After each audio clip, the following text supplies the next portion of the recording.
In a country where hair is not just about styling, where it becomes a site of memory, of identity and resistance, two young artists are weaving powerful personal and political narratives into an arresting visual conversation.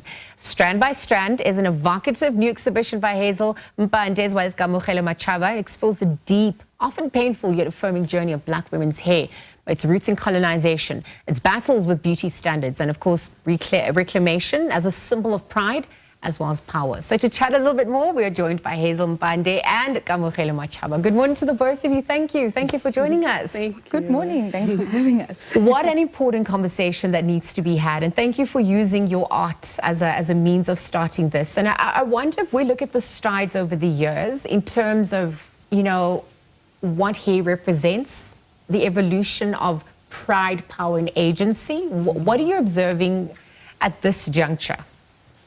Do you want to take this? I'll take it. Actually, I'm actually realizing that a lot of us as black people are taking much pride in our hair and how we exhibit, so to say, our hair as well. Yes. And just the pride in it, and also learning about the history of it as well. And also just showcasing it in spaces like at work, you know, and also just literally everywhere where people would make commentary on our hair as well. So there's literally no shame anymore in terms of how we showcase our hair. And also we're teaching young girls as well, like our nieces, our daughters, just to take pride from the early ages. So, absolutely. Yeah. Nurturing it. Yeah. And I wonder what your personal relationship to your own hair would have been, how this would have then influenced the work as well.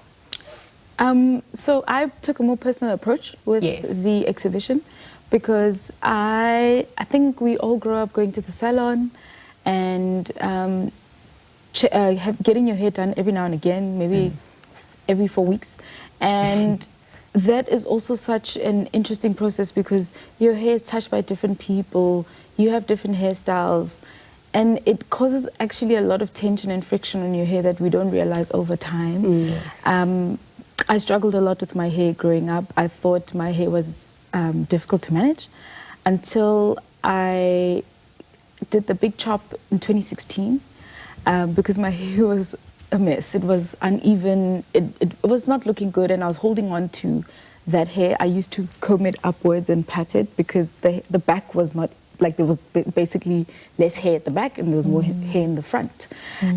So yeah, that was my hairstyle until, okay, I chopped it off, and then I decided I'm going to take care of my hair by myself.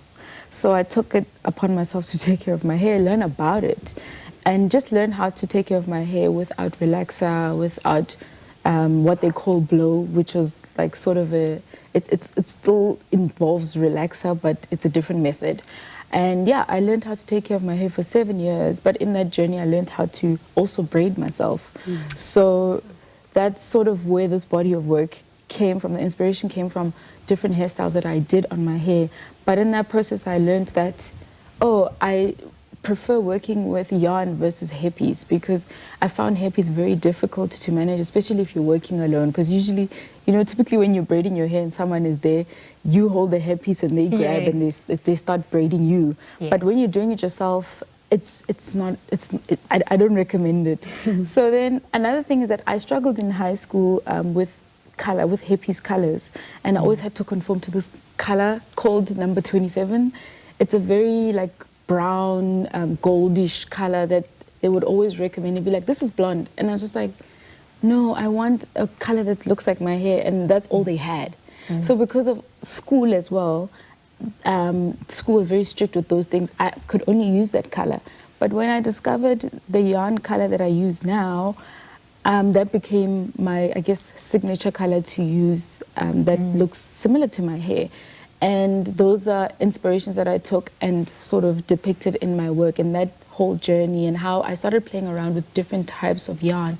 For instance, in some of the pieces you can see where I have faux locks, that I use a different type of yarn to make those faux locks. But in this journey, it's experimenting, it's learning, but also learning to embrace and love my hair. And Which also speaks to addressing generational trauma that is experienced. And I wonder if you can tell us a little bit more about how that becomes a theme, you know, in your work as well. And even just looking at our health at large. I think this was something we also touched on, you know, last week, in fact, when you were looking at what products go into our hair, how that ultimately affects us. You know, tell us a little bit more about those learnings that came to the fore through this.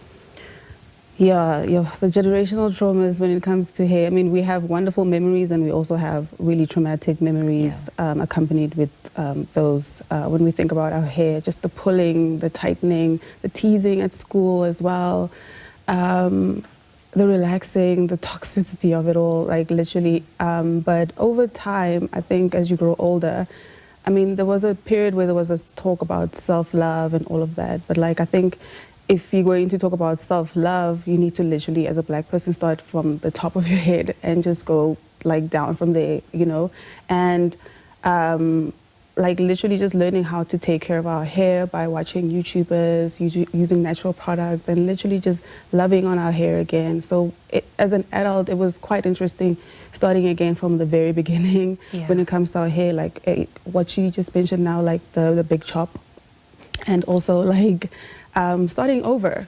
And some of us really have documented it as well. And it was quite interesting as well, like how Kamu and I were sharing similar experiences in our childhood. And this is what was the beginning of this body of work, because we literally, it's almost like we were sharing journals on hair as well. So it's quite political, it's quite heavy, it's quite traumatic, but it's also quite joyful and quite celebratory as well. Absolutely. And I wanted to even say the benchmark has always been against the social constructs of white supremacy and patriarchy, hence the straightening, hence the need, you know, to be, or the proximity to whiteness as well. And so dispelling that is political, and it is a undoing that obviously takes time. We've seen our own resistance in our country from the likes of Zuleika Patel, who accidentally became a you know, a figurehead of what that resistance looks like, to the work that you've now offered.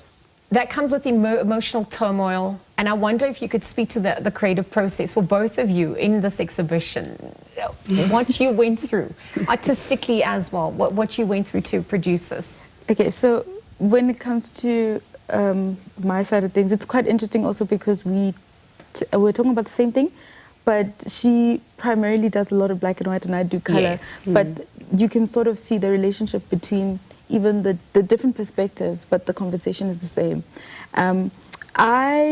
There's a beginning stage of my work because I've been photographing for some time now, and my earlier works are very like dark in terms of the grading and the colors, very green hues, very dark, very emotive. And later I transitioned into the more editorial, fun and colorful stuff. But I think that time in my life represents where I was also emotionally and what I was going through.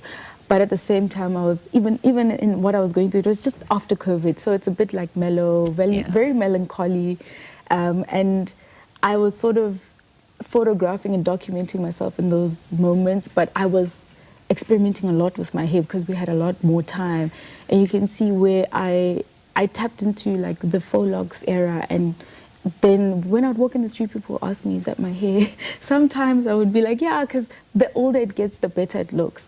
And I think I just also like the beauty of how our hair is, it's sort of like, it can mold into anything that you want it to be. And I was embracing that. And as we move, there's one of the images where it's called Angel with No Wings. And that kind of speaks on raw beauty. No enhancement, no makeup, no tightening your hair so that your forehead looks nice. Because usually when we get a new braid, we're like, yeah, I look good.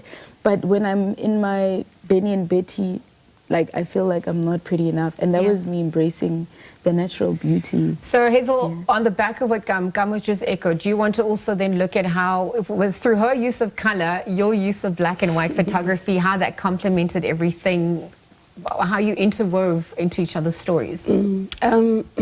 I think, well, with black and white, what I love the most and what I gravitate to the most about it is like the detailing. It focuses mainly on details and how like like how interesting it is that right now I'm actually working on like texture, especially because we did mannequins and we did little sculptures, and we worked with mannequins and did sculptures where we like braided, and then like it was quite something. I actually have never done anything like this. It was out of my comfort zone. But with black and white, I'm mainly predominantly work in black and white, and I specifically also wanted to work in black and white for this body of work because of the texture as well.